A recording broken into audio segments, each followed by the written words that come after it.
ராகவன் வீட்டின் வரவேற்பறையில் ஒரே பதற்றமான சூழல் நிலவிக் கொண்டிருந்தது. சுரேஷ் கையில் போனை பிடித்துக் கொண்டு அங்கும் இங்கும் உலாவிக் கொண்டிருந்தான். அவனது முகத்தில் ஏதோ பெரிய சாதித்துவிட்ட மாதிரியான ஒரு பெருமையும் அதே சமயம் அவசரமும் தெரிந்தது. தங்கராஜ் போனில் பேசி முடித்ததும் சுரேஷ் நேராக பாக்யராஜ் நின்று கொண்டிருந்த இடத்திற்கு வந்தான்.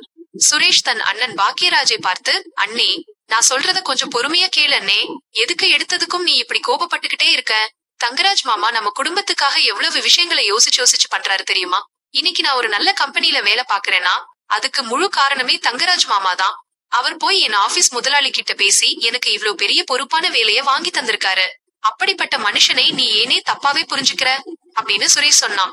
அப்ப ராஜலட்சுமியும் சமையலறை பக்கத்துல இருந்து வெளியே வந்து சுரேஷுக்கு ஆதரவா பேச ஆரம்பிச்சாங்க. ராஜலட்சுமி பாக்யராஜை பார்த்து, ஆமா பாக்யராஜ், சுரேஷ் சொல்றதுல என்ன தப்பு இருக்குன்னு எனக்கு புரியல.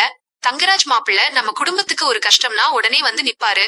சொந்தக்காரங்க மத்தியிலையும் சரி, ஊர்ஜனத்து மத்தியிலையும் சரி, தங்கராஜ் மாப்பிள்ளையை பத்தி நான் எவ்வளவு பெருமையா பேசியிருப்பேன். அங்கே இல்லாத வசதியா, இல்லாத செல்வமா? ரேவதி அந்த வீட்ல மகாராணி மாதிரி தானே இருந்தா. புருஷன் பொண்டாட்டிக்குள்ள சின்ன சின்ன சண்டை வர்றது இயல்புதானேப்பா. அதுக்காக ரேவதியை இங்கே கூட்டிக்கிட்டு வந்து வச்சுக்கிட்டா ஊர் உலகம் என்ன பேசும்? பொண்ணுனா பிறந்த வீட்ல கொஞ்ச நாள் இருக்கலாம், ஆனா வாழ்க்கை பூரா இங்கேயே இருக்க முடியுமா? பேசாம ரேவதியை தங்கராஜ் வீட்டுக்கு அனுப்புற வழியை பாரு அப்படின்னு ராஜலட்சுமி சொன்னாங்க. சுரேஷ் மறுபடியும் பாக்யராஜ் பக்கத்துல போய், அண்ணே, தங்கராஜ் மாமா இன்னைக்கு என்கிட்ட போன்ல பேசும்போது எவ்வளவு வேதனைப்பட்டாரு தெரியுமா? தரணி அங்கே அம்மாவை காணாம சரியா சாப்பிட மாட்டேங்கிறானாம். எப்ப பார்த்தாலும் அம்மா வேணும்னு கேட்டு அழுதுகிட்டே இருக்கானாம். இதெல்லாம் கேக்குறப்பவே மனசுக்கு எவ்வளவு கஷ்டமா இருக்கு தெரியுமா? ரேவதி அக்காவுக்கு அங்க ஒரு நல்ல வாழ்க்கை அமைஞ்சிருக்கு. நீ எதுக்கு அண்ணே தேவையில்லாம அக்காவுக்கு சப்போர்ட் பண்றேன்னு நினைச்சுக்கிட்டு அவங்க வாழ்க்கையில பிரச்சனையை உண்டு பண்ற? நீ நல்ல பேர் வாங்கணும்னு நினைக்கிறியா, இல்ல ரேவதி அக்கா வாழ்க்கை பாழா போகணும்னு நினைக்கிறியா? மாமாவே இறங்கி வந்து மன்னிப்பு கேட்டதுக்கு அப்புறமும் நீ ஏன் அக்காவை அங்கே அனுப்ப மாட்டேன்னு ஒத்த காலில் நிக்கிற? பேசாம அக்காவை மாமா வீட்டுக்கு அனுப்பி வை அண்ணே அப்படின்னு சுரேஷ் பாக்யராஜுக்கு பயங்கரமா அழுத்தம் கொடுத்தான். சுரேஷும் ராஜலட்சுமியும் பேச பேச பாக்யராஜோட முகம் கோபத்துல சிவக்க ஆரம்பிச்சது. தன் தங்கையின் கண்ணீரும் அவள் பட்ட அவமானங்களும் பாக்யராஜின் மனக்கண் முன்னாடி வந்து போச்சு. பாக்யராஜ் சுரேஷ நிமிர்ந்து பார்த்து பயங்கர கோபத்தோட பேச ஆரம்பிச்சாரு. பாக்யராஜ் சுரேஷை பார்த்து, சுரேஷ், வாயை மூடுடா. இனிமே ஒரு வார்த்தை நீ பேசின அப்புறம் மரியாதை கெட்டு போயிடும். நீ எப்பவுமே உன்னை பத்தியும் உன் சுயநலத்தை பத்தியும் மட்டும்தான் யோசிப்ப. உனக்கு அந்த தங்கராஜ் வேலைய வாங்கி தந்துட்டான்ற ஒரே காரணத்துக்காக அவன் என்ன தப்பு செஞ்சாலும் நீ அவனுக்கு முட்டு கொடுப்பியா? ரேவதி இந்த வீட்ல இருந்த வரைக்கும் எவ்ளோ சிரிச்ச முகத்தோட எவ்ளோ சந்தோஷமா இருந்தான்னு உனக்கு தெரியுமாடா? அந்த தங்கராஜ் வீட்டுக்கு வாக்கப்பட்டு போனதுக்கு அப்புறம் அவ பட்ட அவமானமும் அழுத கண்ணீரும் பசி பட்டினியுமா கிடந்த நாட்களும் எனக்கு தாண்டா தெரியும். அதையெல்லாம் பார்த்துக்கிட்டு என்னால அமைதியா இருக்க முடியாது அப்படின்னு பாக்யராஜ் கத்தினாரு. அப்ப ராஜலட்சுமி குறுக்கே வந்து, ஏய் பாக்யராஜ், என்னடா கண்டபடி கத்துற? புருஷன் பொண்டாட்டிக்குள்ள பிரச்சனை வந்தா அதை சகிச்சுக்கிட்டு வாழ கத்துக்கணும்டா. அதுக்காக பிறந்த வீட்லயே வந்து உட்கார்ந்துகிட்டா எப்படி அப்படின்னு கேட்டாங்க. அதுக்கு பாக்யராஜ், அம்மா, உங்களுக்கு தங்கராஜ் மாப்பிள்ளையா இருக்கலாம், சுரேஷுக்கு வேலையை வாங்கி தந்த மகானா இருக்கலாம், ஆனா என் தங்கச்சி ரேவதிக்கு அவன் ஒரு நரகம்மா. பொண்ண பெத்தவங்க நீங்க 2 பேரும் அவ கண்ணீரை பார்க்காம அவ வீட்ல இருக்கிற பணத்தையும் வசதியையும் பார்த்து மயங்கி போய் பேசுறீங்க. ஆனா நான் அப்படி வாழல. என் தங்கச்சியோட நிம்மதிதான் எனக்கு முக்கியம் அப்படின்னு பாக்யராஜ் சொன்னாரு. அப்ப மலரும் பாக்யராஜுக்கு ஆதரவா வந்து நின்னா.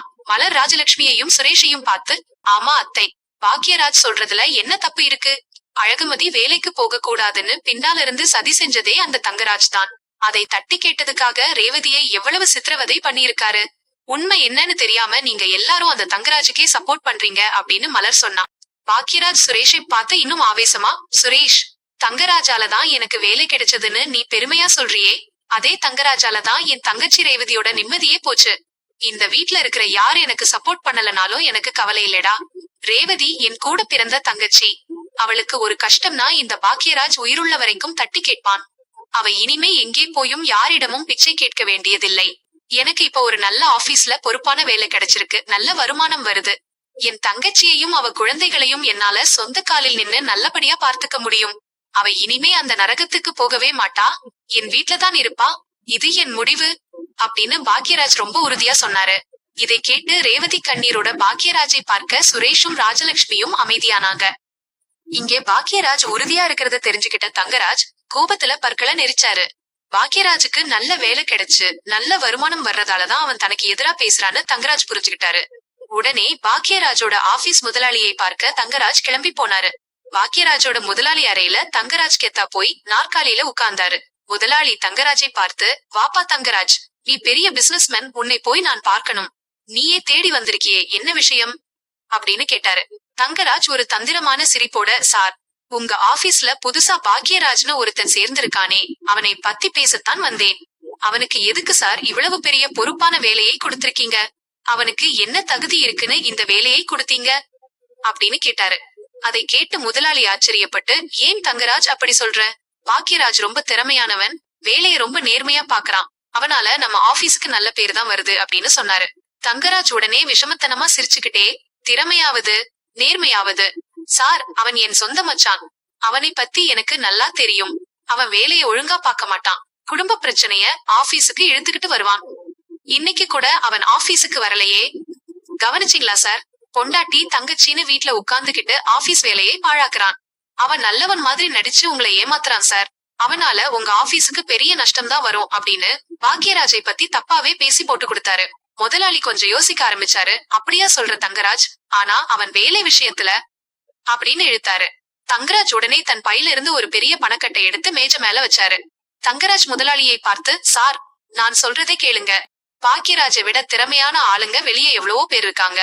பாக்யராஜை இந்த வேலையை விட்டு உடனே தூக்குங்க. அவனுக்கு வேலையும் இருக்க கூடாது, ஒரு பைசா வருமானமும் வரக்கூடாது.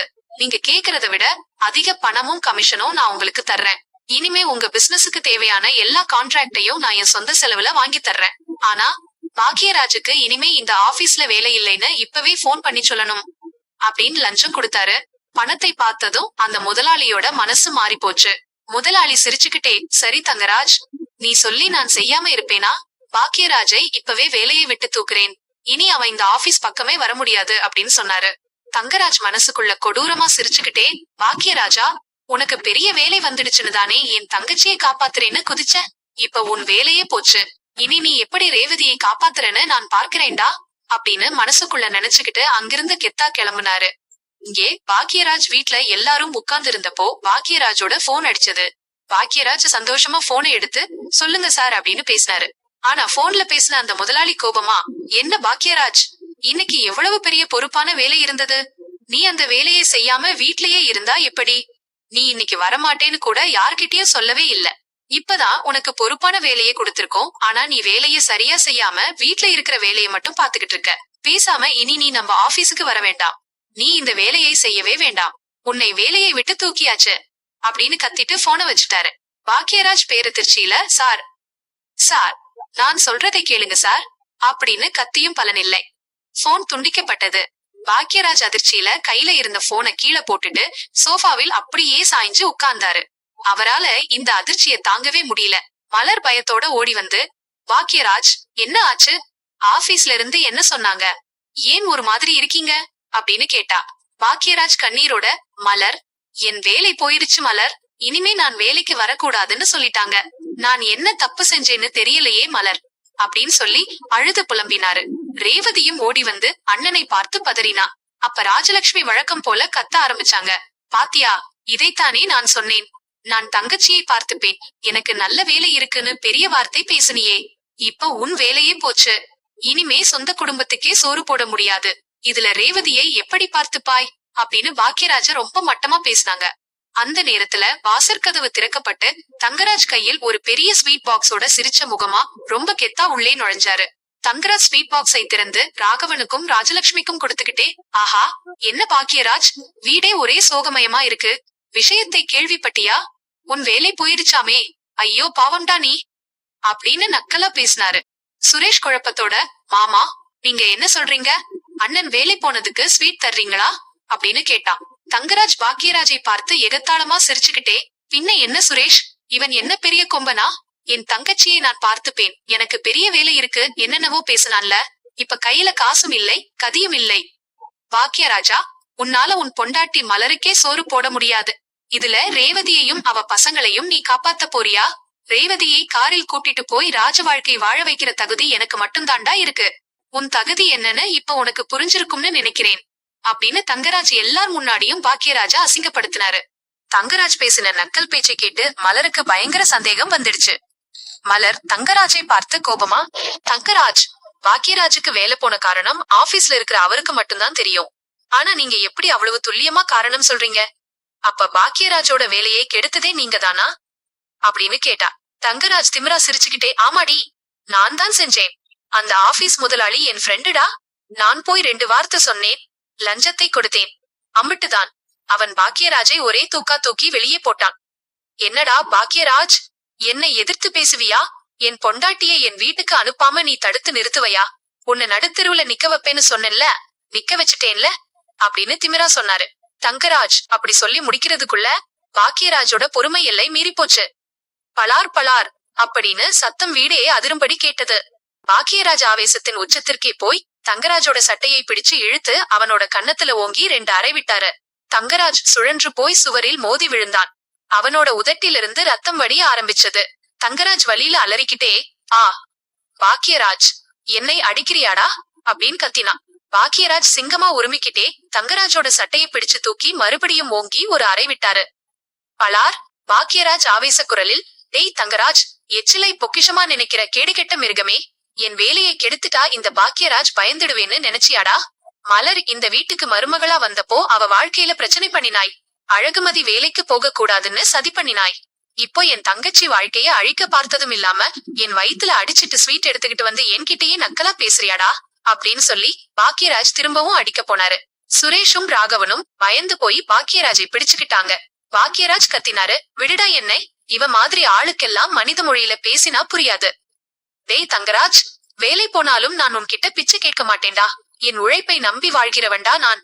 தெருவுல நின்னு மூட்டை தூக்கினாலும் தூக்குவேனே தவிர உன்னை மாதிரி கழிசடை கிட்ட தலைகுனிய மாட்டேன். என் தங்கச்சியை உன்கிட்ட அனுப்பவும் மாட்டேன்டா அப்படின்னு எச்சரிச்சாரு. தங்கராஜ் சுவரை பிடிச்சுக்கிட்டு பயத்தோடும் அவமானத்தோடும் எழுந்திருச்சான். அப்புறம் ரேவதியை பார்த்து கோபமா, ரேவதி, பார்த்தியா, உன் அண்ணன் ரவுடி மாதிரி என்னை அடிக்கிறான். இவன் கூடவா வாழப் போற? மரியாதை ஒழுங்கா என் கூட வீட்டுக்கு வா, இல்லைனா உன் வாழ்க்கையே நாசமா போயிடும் அப்படின்னு கத்தினான். அப்ப ரேவதி எல்லாரையும் விலக்கிக்கிட்டு முன்வந்து நின்னான். அவளோட கண்கள்ல இதுவரை இல்லாத அளவுக்கு பயங்கர கோபமும் தைரியமும் தெரிஞ்சது. ரேவதி தங்கராஜை பார்த்து அருவருப்போட, சி, வாயை மூடு தங்கராஜ், உன்னை மனுஷன் நினைச்சு பாரு. என்னை நானே செருப்பால அடிச்சுக்கணும். என் அண்ணன் எனக்கு சப்போர்ட் பண்ணி ஆதரவா நின்ன ஒரே காரணத்துக்காக அவரோட நேர்மையான வேலையை கெடுத்து வயித்துல அடிச்சுட்டு இங்கே வந்து ஸ்வீட் கொடுத்து சிரிக்கிற அளவுக்கு நீ ஒரு மனுஷனாடா அப்படின்னு கேட்டா. தங்கராஜ் பயத்தோட, ரேவதி, நான் உனக்காகத்தான் அப்படின்னு இழுத்தான். ரேவதி கையை நீட்டி தடுத்து, நிறுத்துடா, உனக்கு என் மேல ஆசையோ பாசமோ இல்லை. உனக்கு உன்னோட சுயநலமும் ஆணவமும் தான் முக்கியம். என் அண்ணனுக்கு வேலை போனாலும் பரவாயில்லை. அவர் தெருவுல நின்னு கூலி வேலை செஞ்சாலும் அவர் தர்ற கஞ்சியை குடிச்சிட்டு நான் இந்த வீட்லயே நிம்மதியா இருப்பேனே தவிர உன்னை மாதிரி ஒரு மிருகம் வாழற அந்த நரகத்துக்கு இனி என் ஆயுசுக்கும் வரமாட்டேன்டா அப்படின்னு ஆவேசமா சொன்னான். தங்கராஜ் அதிர்ச்சியோட, ரேவதி, என்ன பேசுற நீ அப்படின்னு கேட்டான். ரேவதி ரொம்ப தீர்க்கமான குரலில், ஆமாடா, இனி என்ன நடந்தாலும் சரி, நீ என் காலில் விழுந்து கதறினாலும் சரி, நான் உன் வீட்டு பக்கமே வரமாட்டேன். என் அண்ணன் பாக்கியராஜ் எனக்கு இருக்காரு. அவர் கூடவே நான் வாழ்ந்துப்பேன். மரியாதையா இந்த இடத்தை விட்டு ஓடி போயிடு, இல்லைனா நானே உன்னை செருப்பால அடிப்பேன் அப்படின்னு பொறிஞ்சு தள்ளிட்டா. ரேவதி சொன்ன வார்த்தைகளை கேட்டு குடும்பத்துல இருக்கிற எல்லாரும் அதிர்ச்சியில உறைஞ்சு போனாங்க. பாக்கியராஜ் தன் தங்கச்சியோட தைரியத்தை பார்த்து பெருமையோட கண்ணீர் விட்டாரு. தங்கராஜால அதுக்கு மேல அங்கே நிக்கவே முடியல. அடியும் வாங்கி அவமானமும் பட்டு தலைகுனிஞ்சபடியே அங்கிருந்து ஓட்ட